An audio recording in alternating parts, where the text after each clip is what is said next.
앞뒷분 함께 인사합시다. 주님의 날입니다. 축복합니다.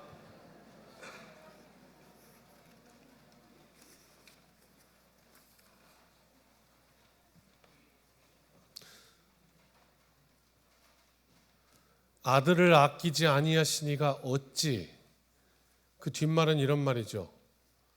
어찌 그분이 우리에게 그 아들과 함께 모든 것을 주시지 않겠느냐, 이 말씀인데, 이 말씀이 우리의 삶으로 이해되어지는 한 주간 되기를 축복합니다. 지난 주간 뉴스 가운데 아들이 60대니까 어머니는 뭐 80대 아니면 90대겠죠. 예, 그렇게 노년이 된 어머니에게 60대 된 아들이 뭐가 틀어졌는지 어머니를 향해서 망치를 들고 화분을 깨 부시고 어머니 아끼는 거 다 때려 부시고 어머니도 죽이겠다고 덤비고 그러다가 뉴스 안 보시나 봐요. 예, 그러다가 결국 법정에 섰어요. 재판을 받게 됐어요. 뭐 그 아들 입장에서 얘기하기는 그랬대요. 어머니가 너무 아들이 환갑이 넘었는데도 철이 안 들었나 보죠. 너무 같이 살기가 힘드니까 이제 못 살겠다, 같이 따로 살자 그랬대요. 아니 뭐 아들이랑 60년 같이 살았으면 됐지 뭐, 그죠? 따로 살아도 괜찮지 뭐. 따로 살자 그랬더니 그냥 그 앞에서 나보러 집 나가라고 그랬다고 그냥 망치를 들고 어머니가 아끼고 아끼는 화분들 다 깨부시고 그랬다는 거예요. 그리고 이제 망치로 어머니도 죽이겠다고. 그래서 검사가 이건 징역 가야 됩니다, 실형을 선고해 주십시오, 그리고 탁 이렇게 구형을 했는데 판사가 벌금 800만 원 그리고 끝냈어요, 사건을. 이유가 뭐냐? 피해자가 제발 용서해달라고 그래서. 피해자가 누군데요? 어머니가.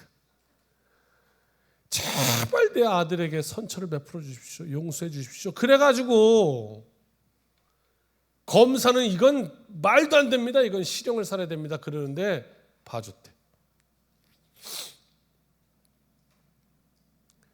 그걸 지켜보는 제3자 입장에서는 아우 그냥 저보다 나이가 많지만 한데 그냥 귓방망이를 올려줬으면 좋겠다, 그런 생각이 들더라고요. 그렇죠? 괘씸하잖아. 어디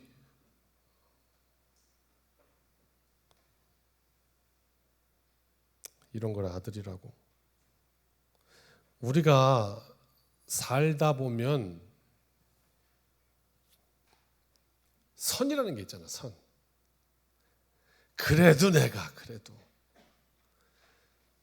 이건 지켜야지 하는 선이 있단 말이에요.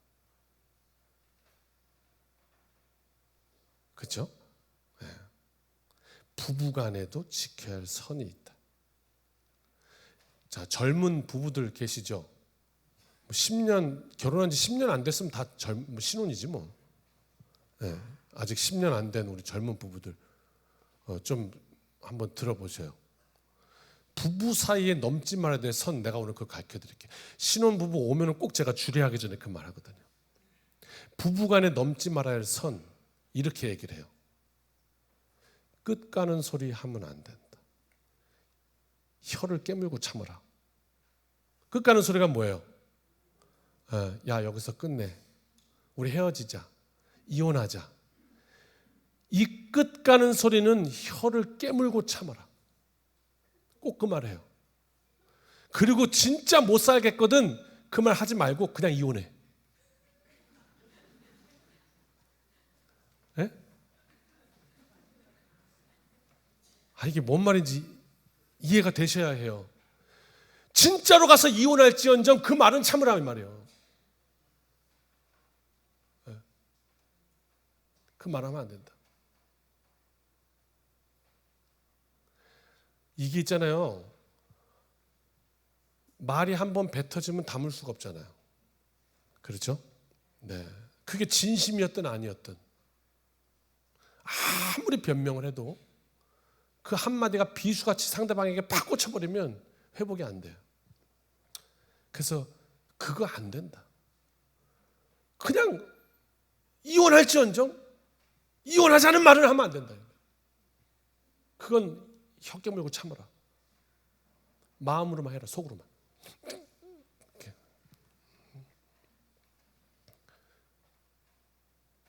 그 지켜야 할 선이 있단 말이에요.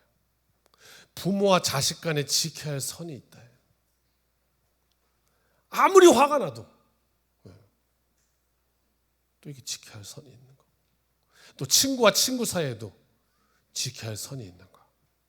내가 아무리 미워도 하면 안 되는 말이 있는 거예요. 그런 거 말이에요. 그럼에도 불구하고 그 선을 훌쩍 넘어갔고 세상에 어머니한테 어머니 머리통에다가 망치를 들어요. 죽이겠다고? 날 낳아서 60살이 먹도록 그렇게 데리고 보호를 했는데 이건 아닌 거야. 본인도 알 거야. 그죠? 본인도 알 거야. 그냥 욱해갖고 그렇게 했는데 본인도 이게 아니라는 건 알 거예요. 그럼에도 불구하고 차마 아들을 감옥에 보낼 수가 없는 거예요. 그게 또 어머니야. 아이 참 뭐야 이게 도대체. 그래갖고 그냥 법정에서 판사한테 제발 내 아들을 좀 용서해 달라고. 이게 뭐한지 모르겠어. 초등학교 시절 주영은요 워낙 말썽을 많이 펴서 우리 교회에도 혹시 자녀 가운데 말썽 피는 우리 아들 있으시면 걱정하지 마십시오. 다 때가 되면 다 자리 잡습니다. 워낙 말썽을 피니까 담임 선생님이 저희 어머니를 학교로 호출을 했어요. 저도 모르게. 그래서 어머니가 이제 학교 불려가신 거예요. 아들 때문에 하도 말썽을 피니까. 목사 사모였던 제 어머니께서 선생님을 대면해서 딱 선생님 보자마자 첫 마디가 그랬다지요. 이 세상에 문제아는 없습니다. 문제 부모가 있을 뿐입니다. 제가 어떻게 하면 되겠습니까? 그랬대요. 그래갖고 이 선생님이 그 말이 그렇게 감동이었답니다. 멋지지 않습니까? 별로입니까? 선생님은 되게 감동이 되셨다던데. 근데 그 다음 말이 되게 재밌습니다. 이거 하려고 그런 거예요. 다음 말 하려고. 선생님이 그랬대요. 저희 어머니한테. 문제 부모가 있을 뿐입니다. 제가 무엇하면 되겠습니까? 그랬더니 선생님이 딱 그랬대요. 주영이 체육복에 고무줄이나 껴주세요.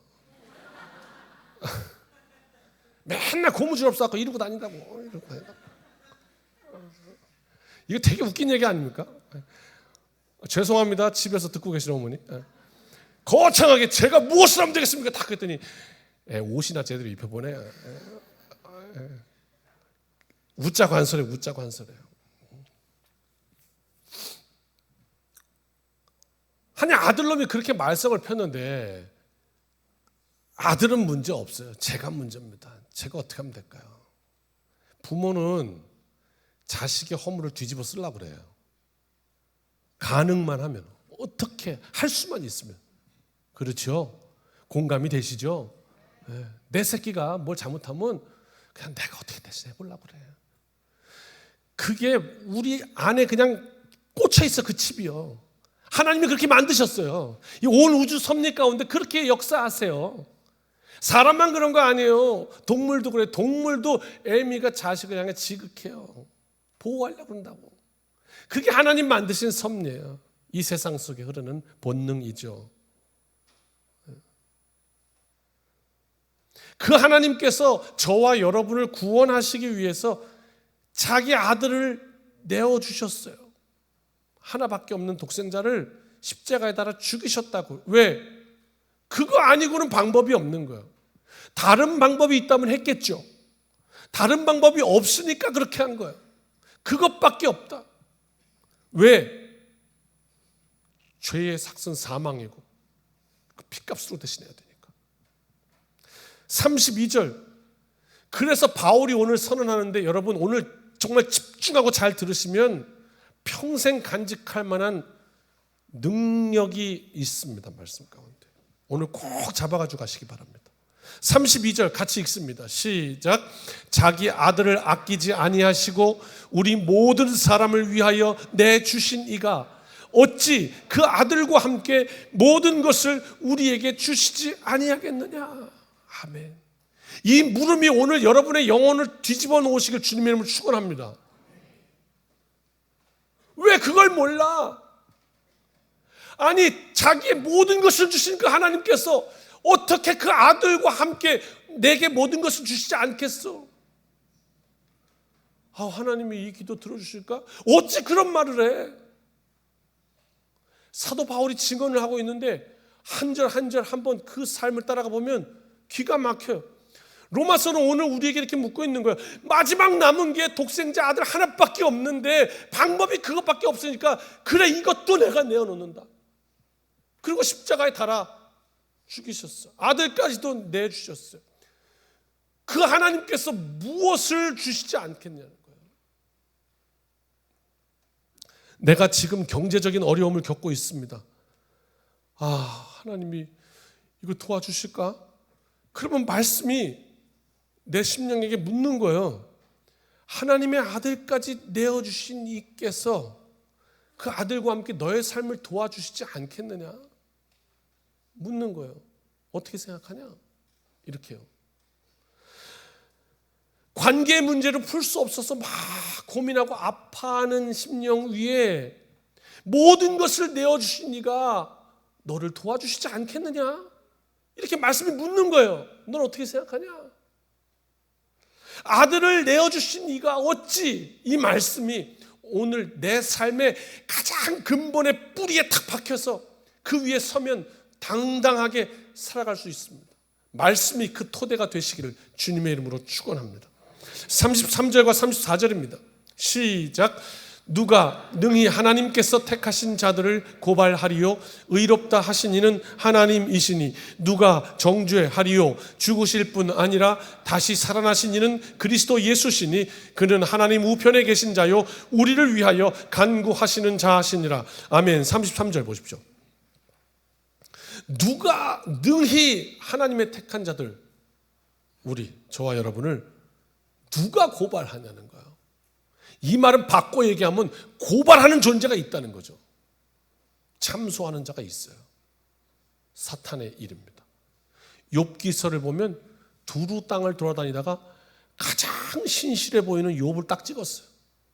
그리고 어떻게 해요? 참소해요. 하나님 앞에.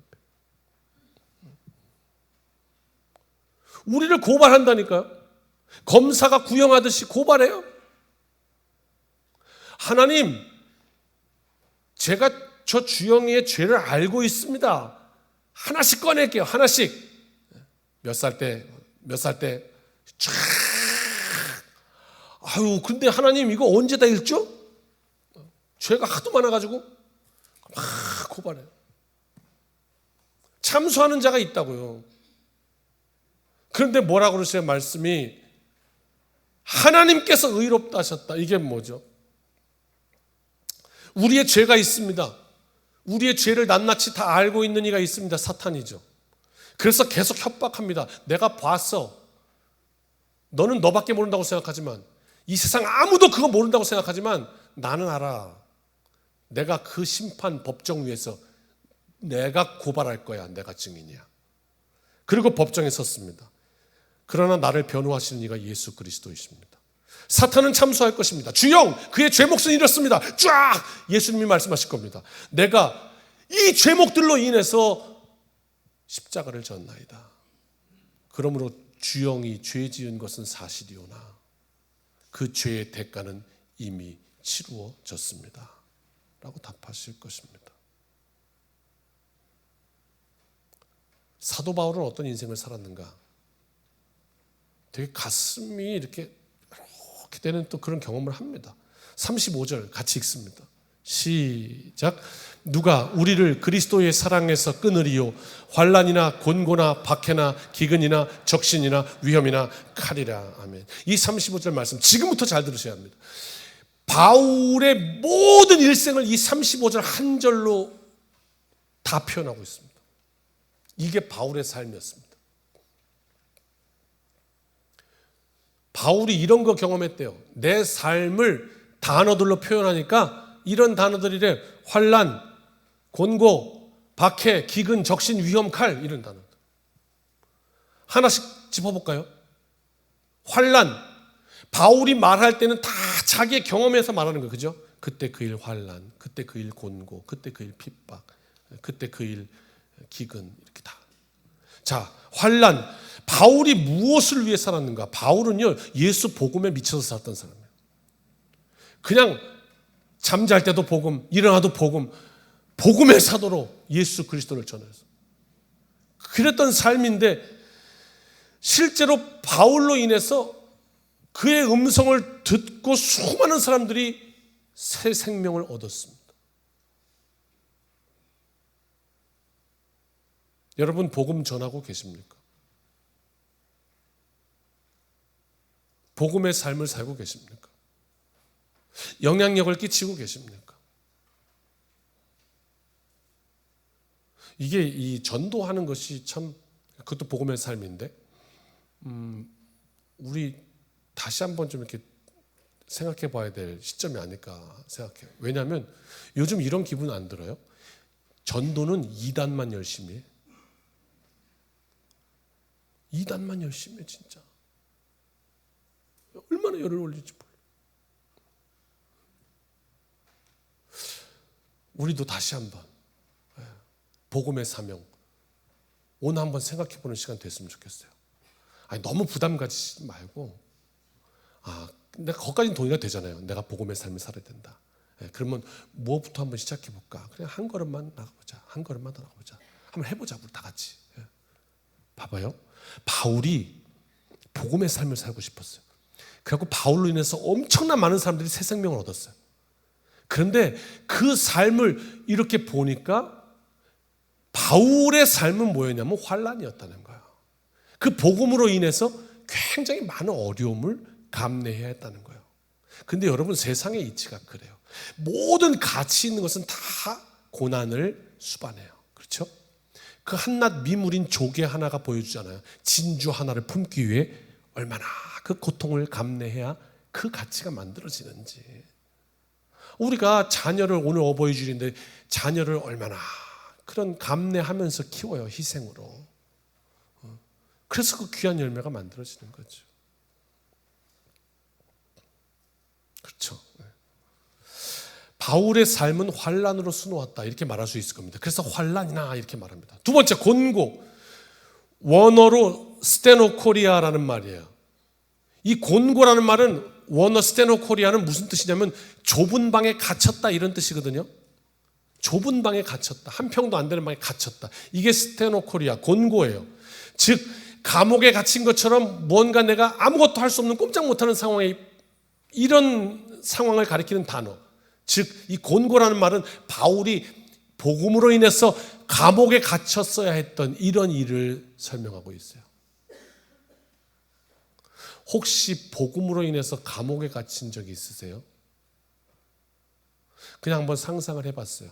내가 예수 그리스도의 복음 때문에 감옥에 갇혔다. 야, 그러면 나의 영성이 얼마나 시퍼렇게 살아있을까? 정말 하나님을 향해서 얼마나 애절할까? 그런 생각 한번 하면서 이 말씀을 또 보게 돼요. 세 번째는 박해예요.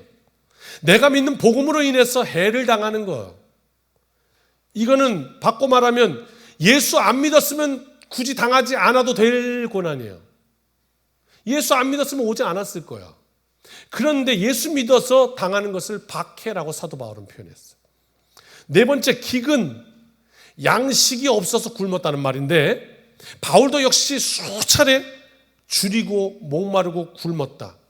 이 말이 우리한테는 공감이 잘 안 되죠. 왜? 지금 이 시대에 막 이 목마르고 굶주리고 뭐 보릿고개 뭐 이런 거 없으니까. 그래도 여전히 굶는 이가 있습니다만은. 그 다음 단어, 적신. 원어 그노테스라는 말인데, 적신이라는 것은 말 그대로 벌거벗었다는 거예요. 빨개벗었다. 즉 입을 옷도 없다. 변변치 않아서 헐벗을 만큼 굶주렸다. 위험, 신변의 위협을 당하는 거예요. 실제로 사도 바울은 예수 그리스도의 복음 전하는 것 때문에 여러 번 죽을 뻔했죠. 배가 파손된 적도 있고 강도를 만나기도 했고 같은 민족에게 죽을 뻔도 하고 다른 민족이 죽이려고도 하고 여기저기서 매일 위험해요. 오늘 살 수 있을까 보장이 안 된 삶을 살았습니다. 그게 바울이에요. 마지막 칼이라는 거는 칼로 뭐예요? 칼은 누가 드는 거예요? 상해를 입히려고 강도가 드는 게 칼이에요. 바울은 실제로 참 이때 예언한 것 같아. 자기의 삶을 칼이랴 그랬는데 결국 그 이후에 어떻게 되냐면 바울은 칼의 목을 참수당하는, 이렇게 순교하는 삶을 살죠. 자, 바울이 자신의 삶을 이렇게 이야기했어요. 소개하고 시작하는 거예요. 여러분,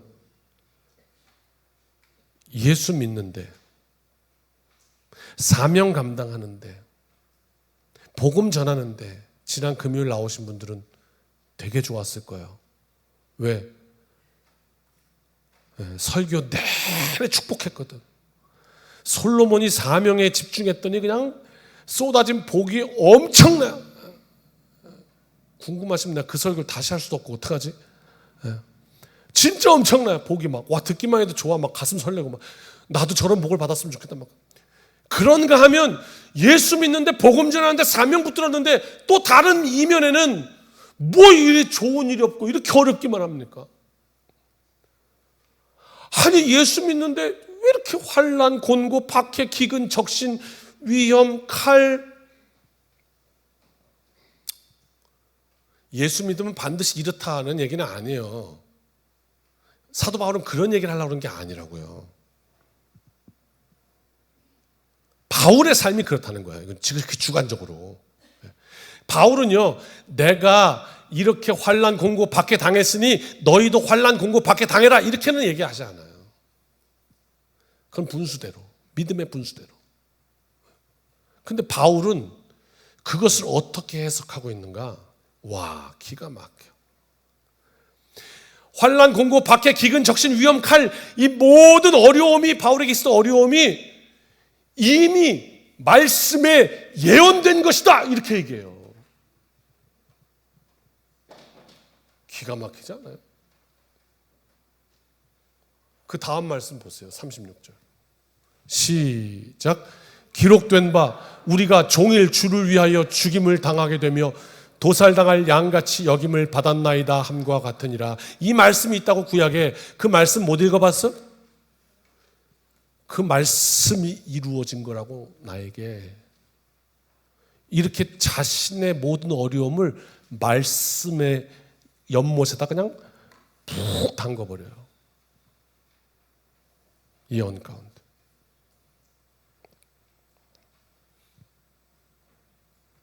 그리스도인은 주를 위하여 죽임을 당하게 되는 삶도 있습니다. 도살당할 양같이 여김을 받는 삶도 있습니다. 예수 믿는다고 모든 일이 술술 풀리고 좋은 일만 있는 것은 아닙니다. 오히려 말씀은 예수 믿는 사명으로 말미암아 우리가 진짜 예수 믿는 사명 감당하려고 불타오르면 오히려 우리의 삶 속에 그 불로 인한 어려움이 올 수 있다라고 말합니다. 왜? 모든 가치 있는 것은 고난을 수반하니까요. 열매 맺기 위해서는 진통할 수밖에 없으니까요. 그래도 그 열매를 원하기에 그 고통을 감내하는 것이니까요. 그런데 중요한 것은 이것입니다. 37절 말씀 같이 읽습니다. 꼭 마음에 담아두셨으면 좋겠어요. 시작. 그러나 이 모든 일에 우리를 사랑하시는 이로 말미암아 우리가 넉넉히 이기느니라. 아멘. 이 말 하려고 그런 거예요. 지금 바울이. 나 그렇게 고난당했어. 그렇게 어려웠어. 내가 당한 고난 좀 알아줘. 내가 당한 핍박 좀 알아줘. 그 말이 아니에요. 내가 당한 거 너희가 더 잘 알고 있어. 그러나 나는 넉넉히 이겼어. 이 얘기하는 거예요. 이게 무슨 얘기인지를 우리가 알려면 우리가 어떤 존재인지를 알아야 돼. 인간이 어떤 존재를 알아야 이 말씀을 이해할 수 있어요. 인간에 대해서 안다는 건 뭐냐면 나에 대해서 아는 거죠. 그죠? 내가 인간이잖아요. 너에 대해서 아는 거지. 우리에 대해서 아는 거지. 이게 인간이에요. 인간에 대해서 알아야 오늘 말씀이 이해된다고. 이게 무슨 말인지 한번 들어보세요. 어떤 선거를 했어요. 그 이제 선거하니까 이제 번호가 나왔지. 기호 1번, 기호 2번, 기호 3번. 이제 대표자 한 명을 뽑는 거예요. 그런데 이제 선거 방식이 어떠냐? 뭐 이렇게 뽑으면은 한 명이 50% 이상을 득표하면 그냥 바로 당선. 근데 그게 아니라 30%, 30%, 40% 이렇게 세 명의 후보가 누구도 과반수를 받지 못하면 제일 표를 못 받은 사람 하나 제하고 다시 나머지 둘을 붙여서 이제 대표자를 뽑는 이런 선거예요. 자, 그런데 그날 선거를 하는데 뭐 아니나 다를까 30%, 30%, 40% 이렇게 나온 거예요. 그래가지고 제일 적게 나온 사람 하나 빼고 나머지 두 명을 이제 다시 재선거를 하는데 재선거 하려니까 이제 기표소도 정리해야 되고 또 표 다 정리해서 이제 정리해야 되고 그러니까 잠깐 쉬는 시간을 줬지 한 5분. 그 쉬는 시간에 뭐 하겠어 사람들이? 화장실 가겠죠? 화장실에서 그냥 돈 봉투가 그냥 촤촤촤촤 된 거예요. 근데 어쩌면 좋아.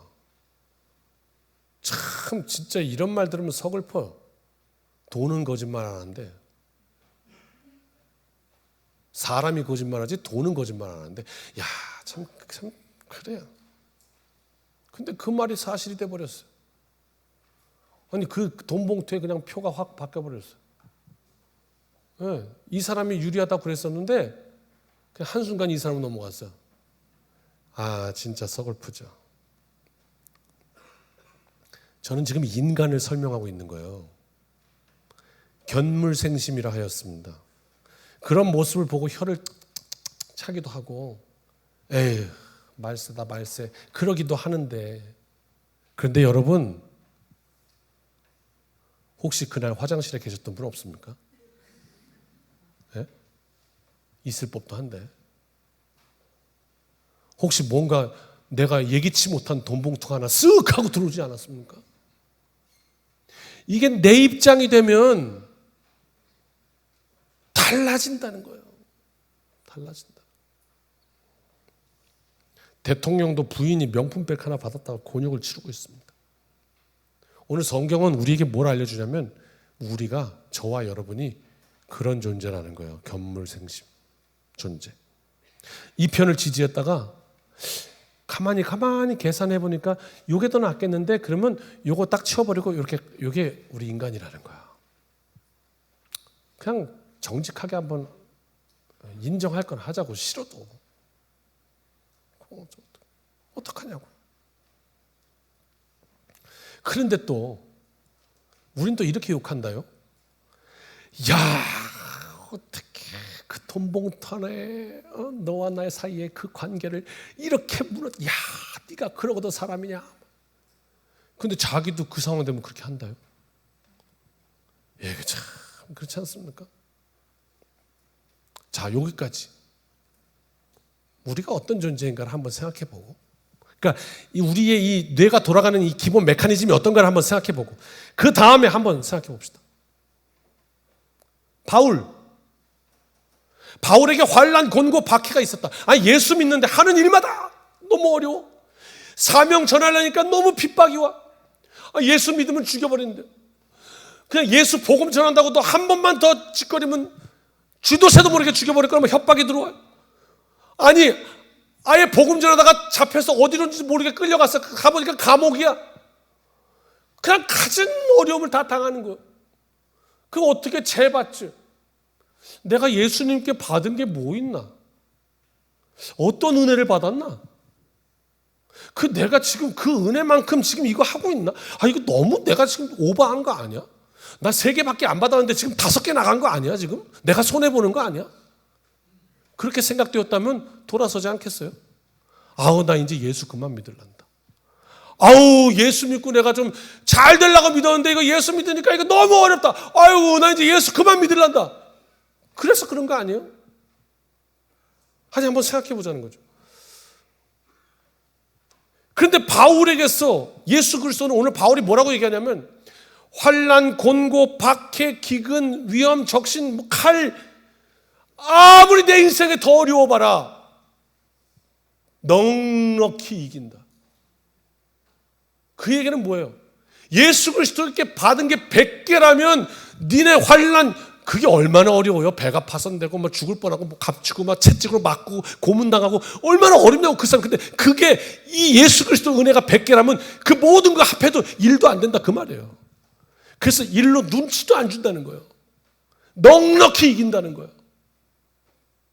가만히 생각해 보세요. 이 큰 어려움을 이걸로 넉넉히 이겨요. 이게 능력이라는 말이에요. 넉넉히 이긴다고요. 바울은 이렇게 표현하고 있는 거예요. 언제나 그리스도의 사랑에 비하면 제가 당하는 이 고난은 그냥 그저 주님 앞에 마음만 표현한 겁니다. 이렇게. 제가 큰 신세를 진 적이 있어요. 근데 돈으로 어떻게 갚을 길이 있어야 말이지. 그래가지고 이렇게 봉투에 100만 원을 이제 준비했어요. 너무 고마웠어. 턱없이 부족해요. 그냥 그거 좀 그래도 적당하게 드리려면 제가 셈을 하니까 한 1억은 드려야 될 것 같아요. 진짜로요. 근데 아무리 다 모아봐야 1억이 없어요. 그만한 돈은 없어요. 사실 100만 원 드리고 나면 한 달 저희는 허덕허덕 살아야 돼요. 그러나 내 마음이라도 표현하려면 그거라도 해야 했어요. 그래서 그거 봉투 준비했어요. 그래서 이렇게 드리면서 잊지 않겠습니다. 이 은혜를. 너무 고마웠습니다. 턱없이 부족합니다. 드리면서도 죄송합니다. 그러면서 마음만 표현합니다. 이렇게 드렸거든요. 그러니까 그분께 받은 은혜보다 이건 아무것도 아닌 거야. 근데 그냥 마음이라도 표현해야 돼서 표현한 거야. 예. 그런 얘기라고요, 지금. 그리스도께 받은 사랑이 너무 커서 그저 이거 감사로 넉넉히 이긴다. 놀라운 주의 사랑이 우리의 삶에 이 한 주간 이 능력으로 우리의 모든 어려움을 넉넉히 이기는 은혜로 충만한 이 한 주간 되시기를 주님의 이름으로 축원합니다. 마지막 절 38절 39절입니다. 같이 읽읍시다. 시작. 내가 확신하노니 사망이나 생명이나 천사들이나 권세자들이나 현재 일이나 장래 일이나 능력이나 높음이나 깊음이나 다른 어떤 피조물이라도 우리를 우리 주 그리스도 예수 안에 있는 하나님의 사랑에서 끊을 수 없으리라. 아멘.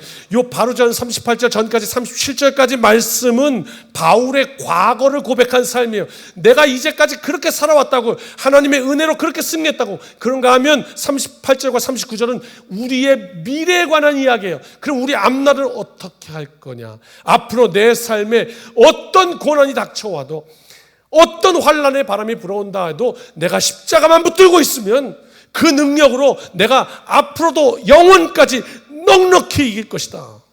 이 선언을 오늘 바울은 한 거예요. 그리스도 예수에 대한 나의 사랑, 그리고 예수님이 사랑하시는 나, 결코 나로 그 무엇에도 넘어지거나 쓰러지게 하지 않을 것입니다. 이 고백, 이것이 능력이었습니다. 어려움 가운데 계십니까? 십자가로 나아오십시오. 그리고 십자가를 꽉 붙드십시오. 이 십자가가 무엇인지, 무엇을 의미하는지. 아버지가 살아계시다가 돌아가시면서 유품을 남기면 그 유품을 볼 때마다 아버지 생각하지 않습니까? 그리스도께서 우리에게 남기신 우리를 사랑하시는 그 증거, 그거 붙들 때마다 그 십자가로부터 우리를, 그 아들을 내어주신 이가 그 아들과 함께 어찌 모든 것을 더하여 주시지 않겠느냐. 이 말씀이 오늘 우리의 삶의 든든한 토대가 돼서 이 한 주간 더 능력 있게 그렇게 넉넉히 이기느니라 이 고백으로 승리하시기를 주님의 이름으로 축원합니다. 찬양합시다. 오늘 찬양은 4절, 1절, 2절, 3절 이렇게 끝내겠습니다.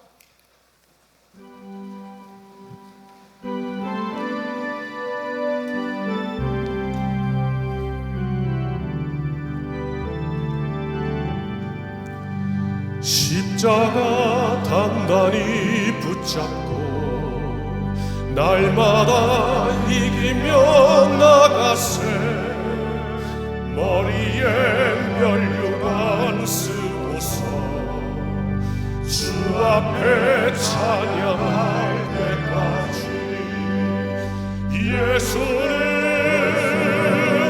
우리를 깨끗게 하시는 주시니 그의 피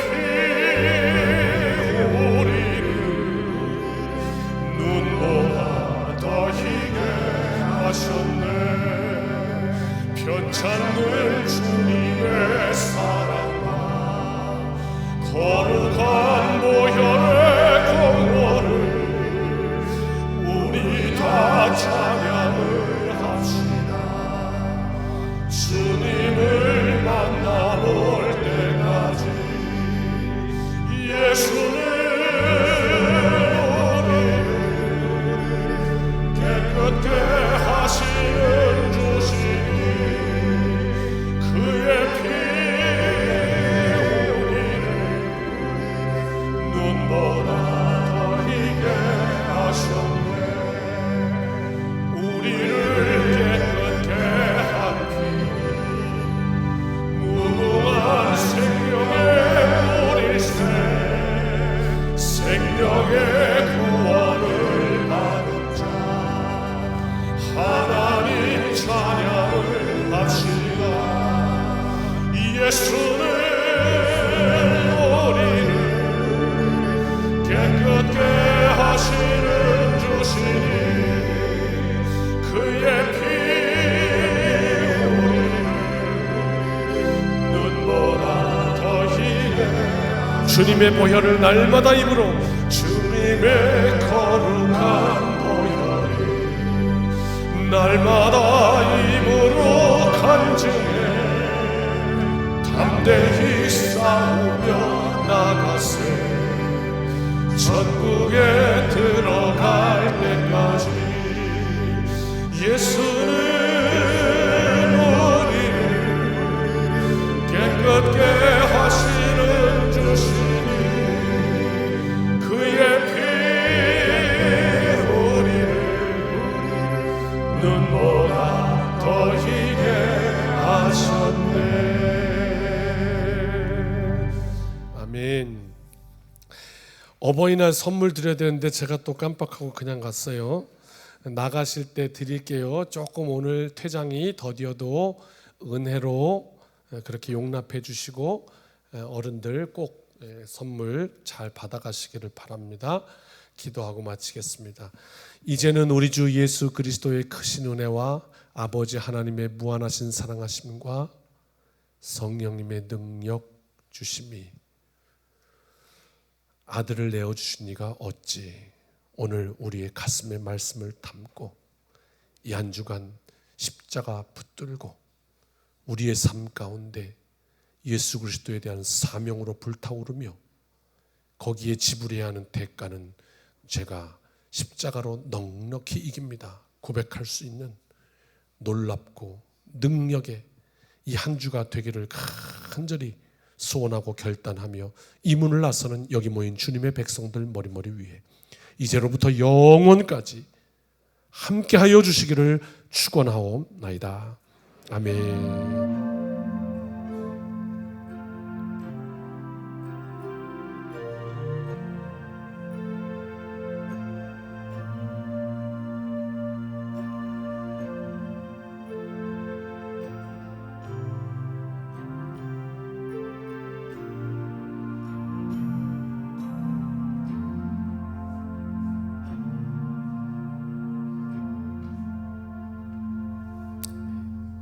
사랑하는 성도 여러분, 이 한 주간도 주님의 은혜로 승리합시다. 아멘.